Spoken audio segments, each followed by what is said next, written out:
এই ঘটনা ঘটিবা পরে আপন মানে জানিଛନ୍ତି ସାନଖେମୁଣ୍ଡର ମାନ୍ୟବର ବିଧାୟକ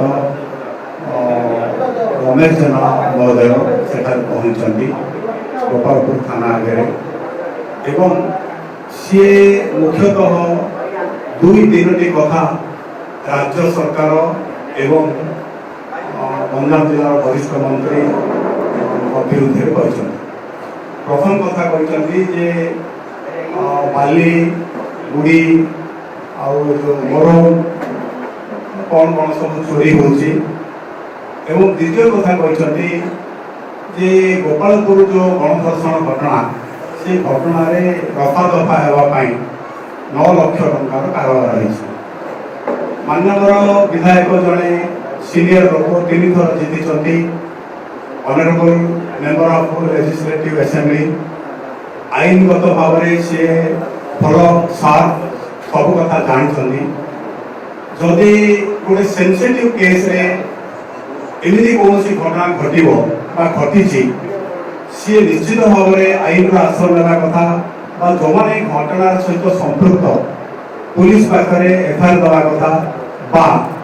এই কথাକୁ ସର୍ବସାଧାରଣରେ ପ୍ରକାଶ କରିବା କଥା। ତାଙ୍କ ପରି ଏକ ଜାଣିବା ଆଇନକୁ ଜାଣିବା ବୁଝିବା ଲୋକ 3 ଥର ବିଧାୟକ ଗୋଟେ ଏମିତି ଶସ୍ତା କଥା କହିକିରି ଯେ ସେ ଯେଉଁ ଗୋପାଳପୁର ଘଟଣାରେ 9 ଲକ୍ଷ ଟଙ୍କାର କାରବାର ହେଇଗଲା ସେ ବେଲ୍ କ'ଣ ପାଇଗଲା ନା ପାଇବ ଏ କଥା ଉଚିତ ନାହିଁ। ଆମେ ପାର୍ଟି ତରଫରୁ ତାକୁ ନିନ୍ଦା କରୁଛୁ। ଏବଂ ଆଉ ଗୋଟେ କଥା ହେଲା ଯେ ଆପଣ ଜାଣନ୍ତି ଗୋପାଳପୁର ଗଣଧର୍ଷଣ ଘଟଣାରେ 24 ଘଣ୍ଟା ଭିତରେ ଆସାମୀମାନଙ୍କୁ ଗିରଫ କରାଯାଇଛି ଏବଂ ବୋଧେ ପ୍ରଥମ ଥର ପାଇଁ ବ୍ରହ୍ମପୁର ଜର୍ସିପରେ ମାତ୍ର 45 ଦିନ ଭିତରେ ଯେଉଁଠି 90 ଦିନ ବା 120 ଦିନରେ ଚାର୍ଜସିଟ୍ ଫାଇଲ୍ ହେବା କଥା ମାତ୍ର 45 ଦିନ ଭିତରେ କ୍ରାଇମ୍ ବ୍ରାଞ୍ଚ ଚାର୍ଜସିଟ୍ ଫାଇଲ୍ କରିଛି ଏବଂ ଖୁବ୍ ଶୀଘ୍ର ତାର ट्रायल आरंभ हो। तेणु राज्य सरकार मोहन सरकार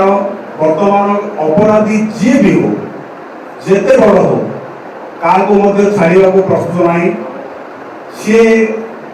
आप देखो जेको घटना अपराधी को गिरफ कर विरुद्ध दृढ़ कार्यानुष्ठान नि तेणु रमेश बाबू जड़े सीनियर लोक पार्टी राज्य उपसभापति 3 थर जीति एपरी कथा कहवाटा उचित नहीं एवं कहवा ठीक नहीं। गोपालपुर गणधर्षण को पार्टी बा सरकार सीरियस नहीं से घटना अपराधी माने केमिति दंड पाइबे से कार्य करुचे एवं परिशेष आम कहवा चाहूँ गंजाम जिले में जमी शांत वातावरण राजनीति कर असुविधा नहीं राजनीतिक गोटे स्थिरता जिलार जमी गवर्नमेंट हम एक कथा आम समस्ते चेष्टा करवा उचित। माननीय विधायक माननीय मंत्री एवं राज्य सरकार विरुद्ध जो प्रकार कहते से कथा को आम पार्टी तरफ निंदा कर।